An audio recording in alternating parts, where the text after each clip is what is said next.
Nah, yang diharapkan oleh para sesepuh pendiri Pondok Pesantren Lirboyo, termasuk dari Mbah Ki Abdul Karim, termasuk Mbah Ki Marzuki, Mbah Ki Mahrus, ini sangat mencintai, sangat senang sekali kalau ada santri-santri di masyarakat lebih mengutamakan kepada ilmunya.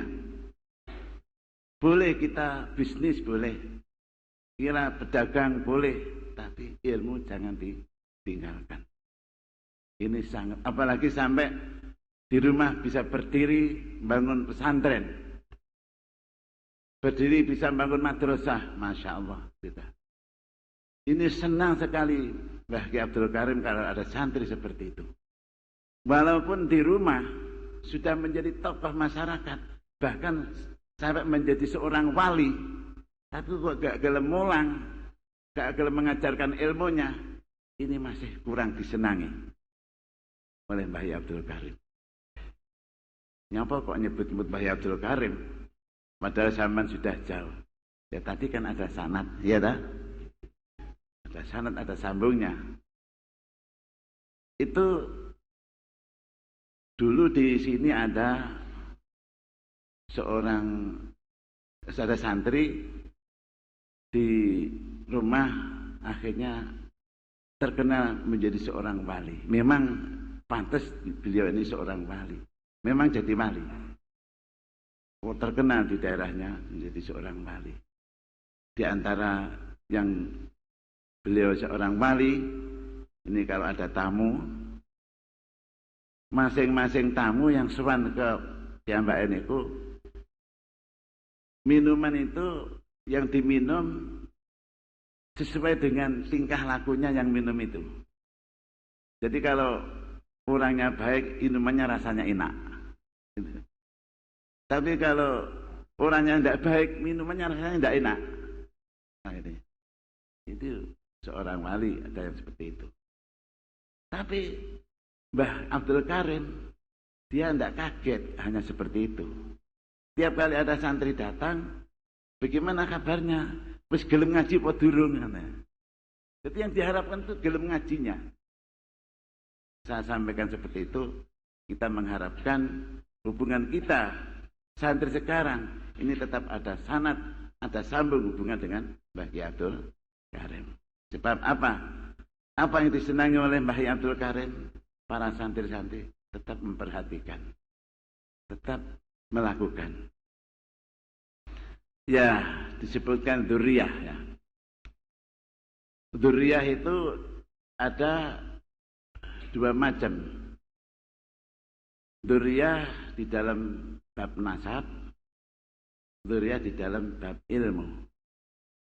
Jadi sekalipun sampean, selamat datang Bapak Ki Anwar.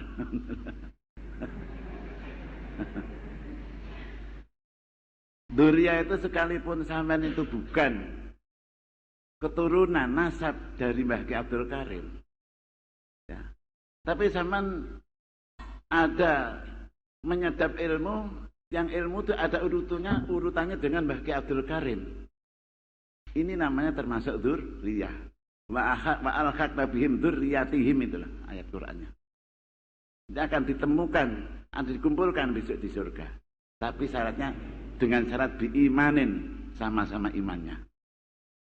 Maka mudah-mudahanlah kita semua termasuk dzurriyyah Mbah Ki Abdul Karim.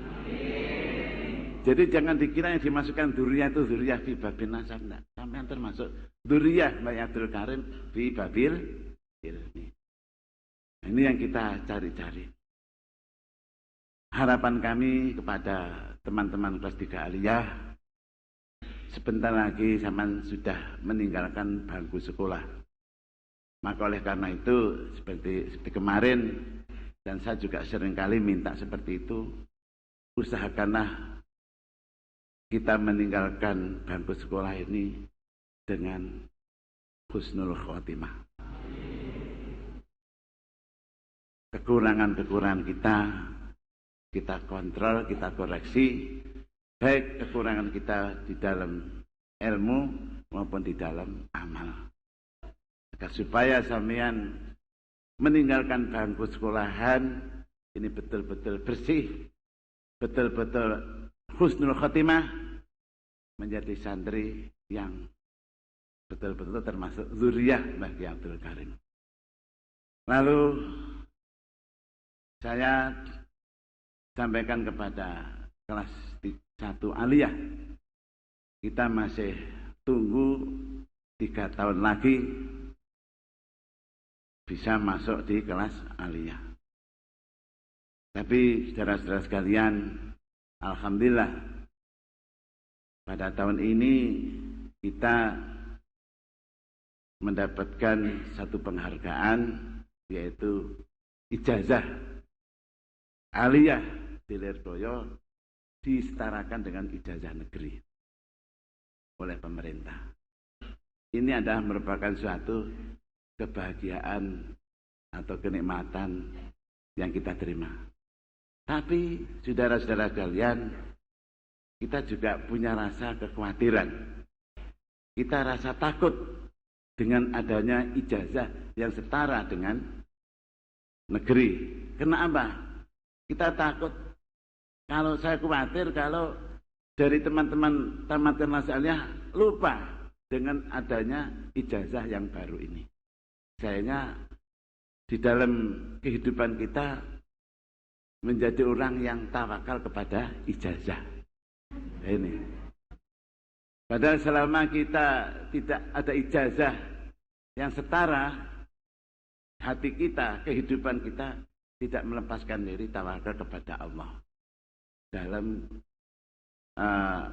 masyarakat, baik masalah ekonomi dan lainnya.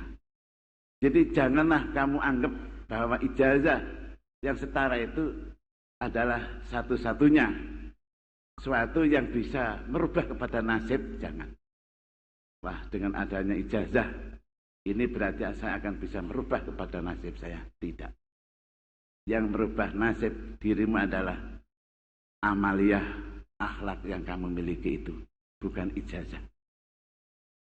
Jadi nasib jangan menggantungkan diri kepada ijazah. Terserah, ijazah hanyalah suatu kesempatan saja. Kalau itu bisa dimanfaatkan, kalau itu bisa digunakan. Tapi hati kita tetap segala-galanya adalah menggantungkan diri kepada Allah Subhanahu wa Ta'ala. Ini pesan saya.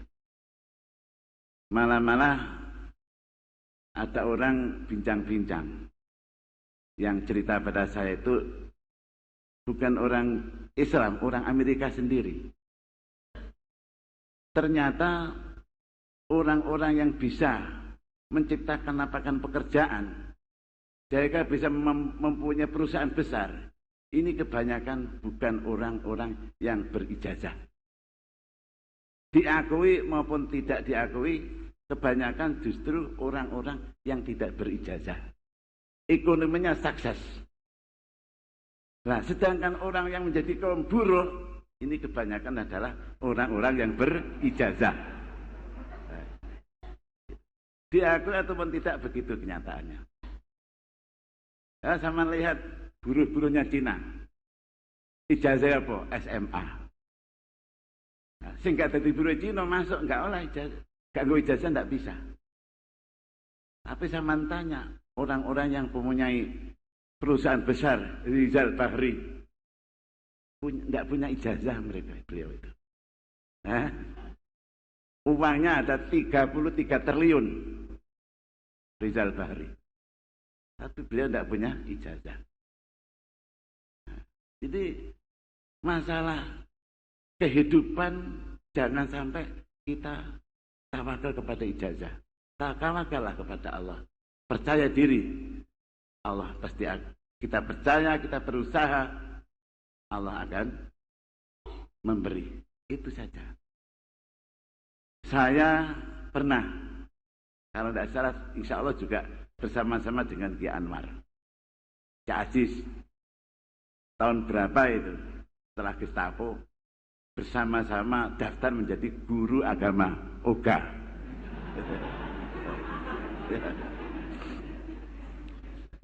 Saya didaftar menjadi guru agama, OGA. Terus saya minta izin kepada orang tua. diizinkan apa tidak. Ya sakarmu, tapi bayarnya cuma pangan. Gitu. Jadi gajinya tidak boleh dimakan. Ini pesan dari orang tua saya. Boleh aku jadi guru pegawai negeri, tapi bayarannya cuma pangan. Saya padahal ini tas jadi manten. Kacau rasanya. Ya bulan nang kantor, ibu bayaran tapi gak oleh dipangan. Nah itu terus. Ya tapi gitulah. Akhirnya ada masalah-masalah keputusan dari pemerintah, guru-guru yang didaftar itu diteliti, dikoreksi semua supaya keluar dulu, dikontrol, lalu didaftar pembaruan daftaran. Nah, kalau bertepatan saya juga tidak apa-apa, dikeluarkan tidak apa-apa. Malah aku kan daftar nemo, tidak mau. Ternyata enggak oleh apa-apa. Tapi waktu kita jadi guru agama, UGA itu tiap bulan diadakan kursus. Diadakan. Saya lihat ada salah satu dosennya ini. Dosen pas bahasa Inggris enggak salah. Ngomongnya gak duwe melarat, padahal dosen bahasa Inggris itu. Saya lihat gak duwe itu apa? Berangkatnya pakai sepeda pancal. Terus waktu nulis ya, itu kan gegernya ketok kelihatan. Kok ketok fosil bengkak ngombon. Wah, habis melarat ganti kaos berarti. Wah gitu. Iya, padahal itu orang berijazah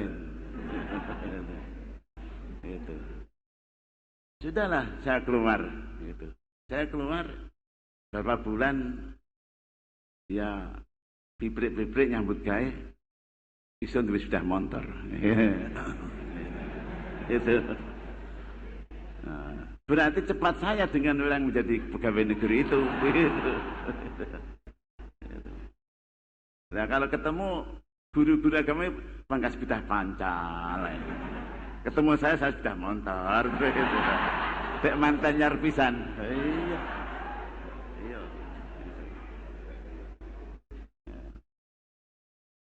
Saya sangat setuju, sangat mendukung, sangat cinta kepada apa yang dilakukan Kiai Mas Duki Mahfud.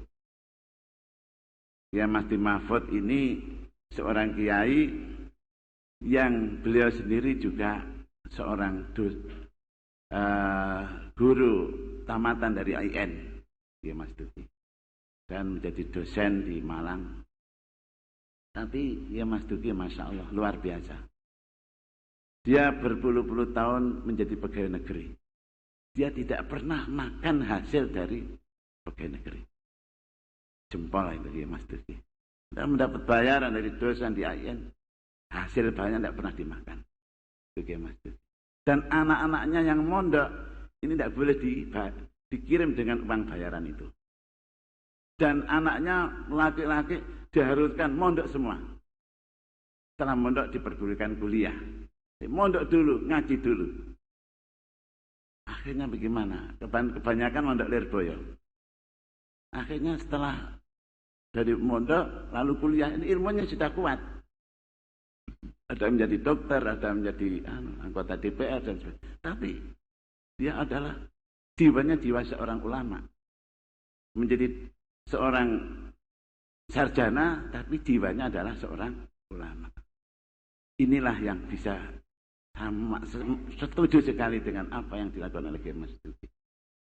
Memang gaji pemerintah ini tidak sama dengan hasil keringat sendiri.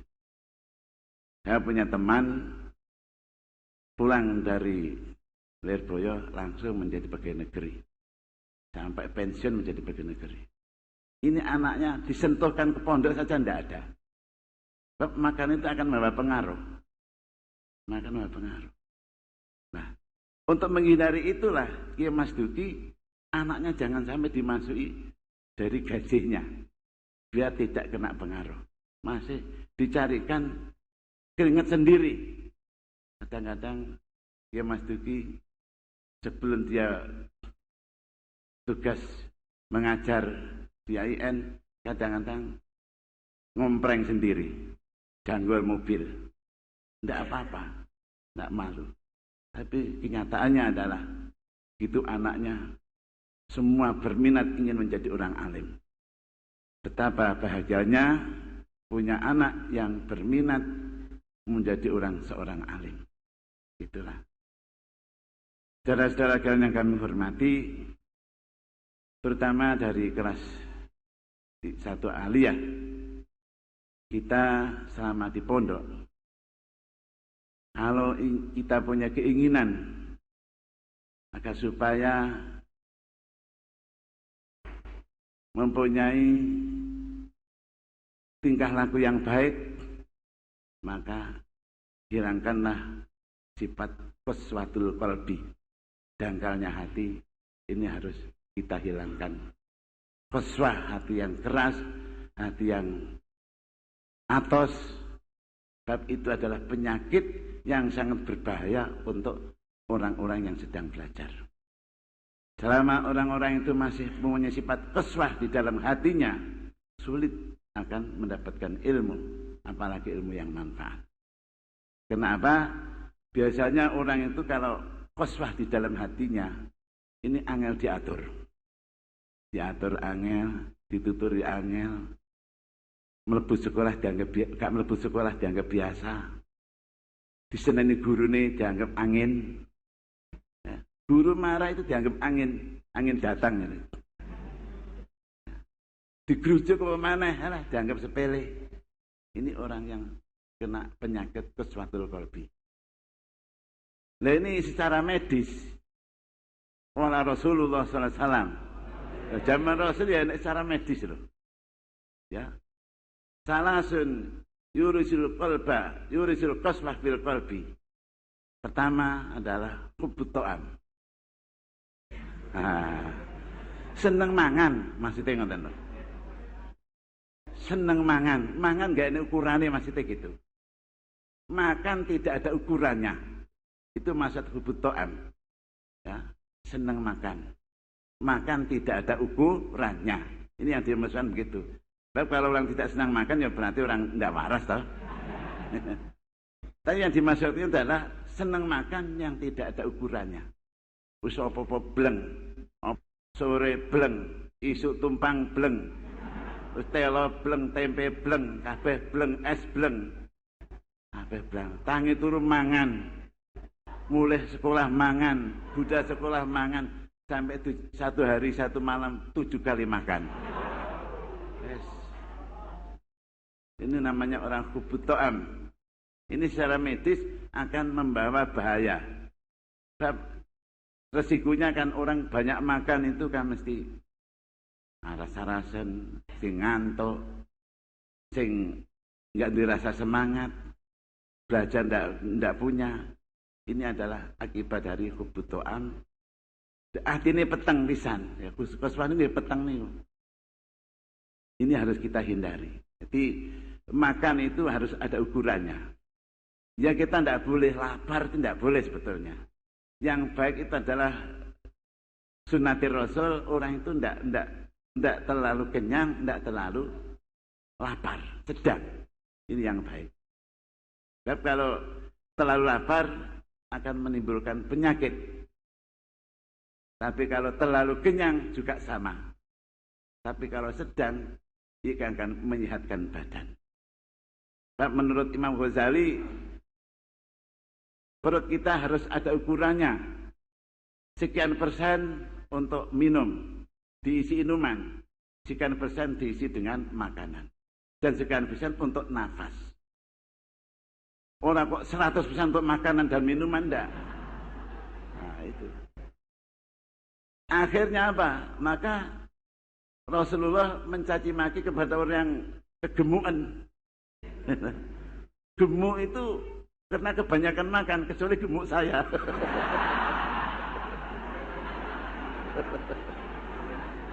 Ini tiru-tiru Mas Sugi.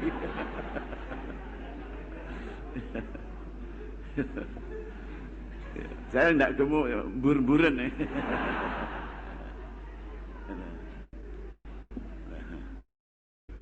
Nah, inilah resiko orang yang senang makan, derma makan ya, serakah makan itu. Yang kedua kalinya adalah hindarilah hubbun naum. Ya. Kalau zaman punya hati yang bersih, untuk bisa mendapat hati yang bersih, hindarilah hubbun naum. Ya. Ini kita hindari. Jadi satu hari satu malam ini tidur kita atur. Kita atur yang baik. Kita jadwal. Kita jadikan disiplin. Satu hari satu malam tidur hanya kita batasi dari jam sekian sampai jam sekian. Yang lainnya kita manfaatkan untuk istirahat ada sendiri, untuk tidur ada sendiri, untuk santai ada sendiri. Gitu. Ini namanya disiplin waktu. Kita atur yang sebaik-baiknya seperti apa yang pernah dilakukan oleh Hadratus Syekh Al-Mahfuz Mbah Kiai Ma'ruf Ali begitu. Mbah Kiai Ma'ruf ini ku mboten salah mondoke cuma 6 tahun. Tapi sudah menjadi orang alim. Kenapa? Karena beliau disiplin waktu. Beliau sering bercerita. Karena keinginannya itu santri zaman dulu itu bagaimana nafsu itu bisa kita kalahkan. Tapi kalau nafsu tidak bisa dikalahkan, ini akan merugikan kepada kita. Dia kalau bikin kamar, Mbah Marus niku, bikin kamar yang pintunya itu kecil, yang kalau sudah melebu nggak bisa metu. Nah. Modelnya gitu. Nggak kamar, mulai kadung melebu kamar, nggak bisa metu. Kangelan metu nih. Upama panggung ondone cukup pring tok ae. Kadung munggah menek pring, gak usah dikek ondo. Engko lek wis dhuwur rasa-rasan medun. Lah apalagi kalau rasa-rasan medun, ya pegang kitab mutolaah. Ini orang dulu begitu cara mengajar nafsunya.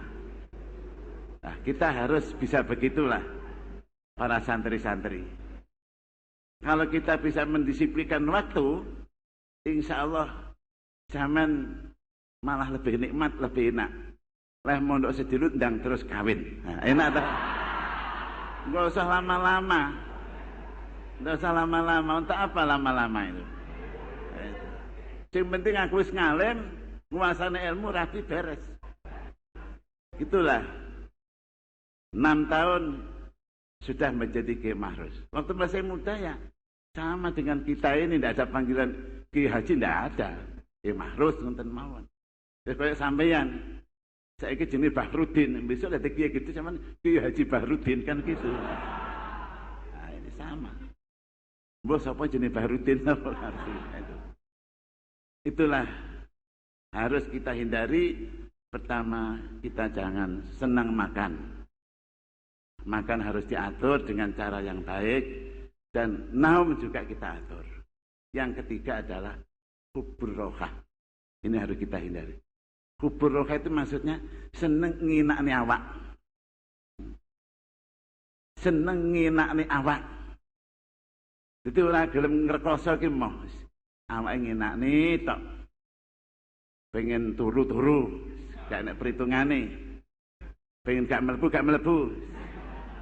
Itu jenenge hubur rohah. Itu akan merugikan kepada kita sendiri. Ya. Gak dirasa prihatin, gelem-geleme susah lek kentekan panganan. Kentekan duit, kentekan wesel bingung gak karuan. Wong hubur rohah niku ngoten niku. Kalau 3 itu bisa hindari, insya Allah badan kita sehat, pikiran kita sehat, hati kita akan juga sehat. Thalabul ilmi membutuhkan badan yang sehat, hati yang sehat. Pikiran yang utuh, konsentrasi yang utuh. Ya. Ini termasuk adalah salah satu cara kita mempercepat di dalam jalan thalabul ilmi. Hindarilah masalah itu.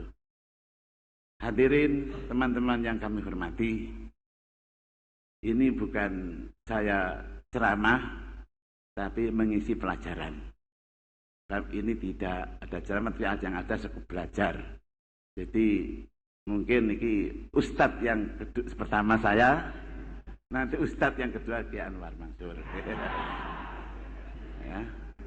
Jadi saya bicaranya ada sebagai ustadz itu saja lah. Ya, sekalipun begitu mudah-mudahan ada manfaatnya apa yang kami sampaikan. Walaupun hanya seperti itu saja. Yang kedua kalinya saya pesan ini kedua kalinya ya. Ini sering terjadi dialami oleh teman-teman santri, yaitu masalah wirid. Kadang-kadang santri itu baca wiridan, baca doa tanpa diijazahkan. Baca hizib tidak diijazahkan. Membaca dalail tidak diijazahkan. Pokoknya nemu keterangan itu langsung diamalkan. Ini jangan dilakukan. Kalau sampean itu ingin melakukan apa-apa, doa apa-apa, tanyakan dulu kepada yang mampu, orang yang menguasai tentang doa itu. Ojo tekok kancane. Nek tekok kancane wong sak padha kadang-kadang ya wis aku tak melok-melok malih ngono. Akhirnya stres kabeh. Ngoten. Stres kabeh. Ada anak kelas ibtidaiyah. Itu ngene cah cilik-cilik niku Cik. Cah ibtidaiyah kadang yang sama cah telu cah papat nih kan. Ada. Niku pas ning sampah-sampah nemu tulisan. Rupa-rupanya tulisan Pak Guru siapa? Niku donga-donga ngoten hizib-hizib. Terus ditemu karo anak ibtidaiyah tadi. Lah sini donga hizib-hizib ngoten. Lah kok cah telu gak usah dijajani iki dungane kangge ayo dilakoni wong telu ya. Dilakoni. Donga niku dilakoni. Ora dijajani malah dirasani. Telu stres kabeh. Anak-anak itu tadi. Stres. Komeng pikirannya.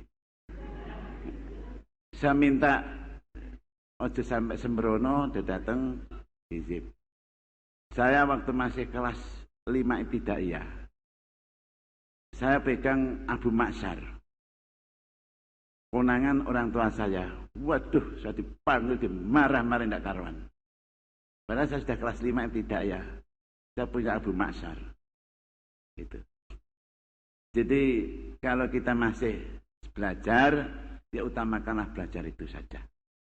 Enggak usah buka-buka kitab sing aneh-aneh. Ya. Apalagi membaca, Masya Allah. Enggak usah jalan dulu. Kalau sudah punya tingkatan, punya kekuatan, persilahkan. Sebaiknya apa amalan-amalan itu sebaiknya diijazahkan. Ya. Hizib Nasor, apa hizib Alwa namanya. Kalau sama ini, ya pertama dimintakan pertimbangan. Ya, cocok apa ora, setuju apa ora pada orang yang pinter, orang yang ngerti. Diizinkan apa tidak untuk saya melakukan ini. Itu. Saya sering ketemu sama anak-anak santri, stres, Masya Allah. Salah saya utus, saya teliti, yaitu dia mengamalkan amal-amalan ijazah dari temannya sendiri. Temannya sendiri, sapa sing ijazah? Kanca kula piyambak. Cek ngotene karo mlipate koyo arep ngampleng kula ngoten. Kayane niku, wong jan wong stres. Itu santri. Masya Allah, itulah sing hati-hati. Wiritan itu yang lebih baik, ya. Lebih afdal, lebih utama adalah deres Al-Quran. Contoh, deres Al-Quran itu wiritan yang paling baik sendiri. Enggak ada tandingannya. Itu kalau sudah zaman biasakan, zaman amalkan wiritan deres Quran, Masya Allah. Fadhailah yang luar biasa. Dengan hizib apapun, ya, itu masih utama deres Al-Quran. Kalau itu sudah bisa kita biasakan, apalagi dengan kita telusuri makna-maknanya, kita sentuh maknanya. Ini malah asbabul futuh untuk sampeyan baca Quran itu. Apalagi menyentuh tentang maknanya, tentang azab, tentang neraka, ini disentuhkan ke dalam hati kita, ini akan menjadi hati yang bersih. Itu wiritan Al-Quran. Ditambah ya baca sholawat. Baca sholawat, ini yang paling tepat. Itu. Sholawat dan Al-Quran. Saya mau cerita sebentar ya. Sebentar sabar ya.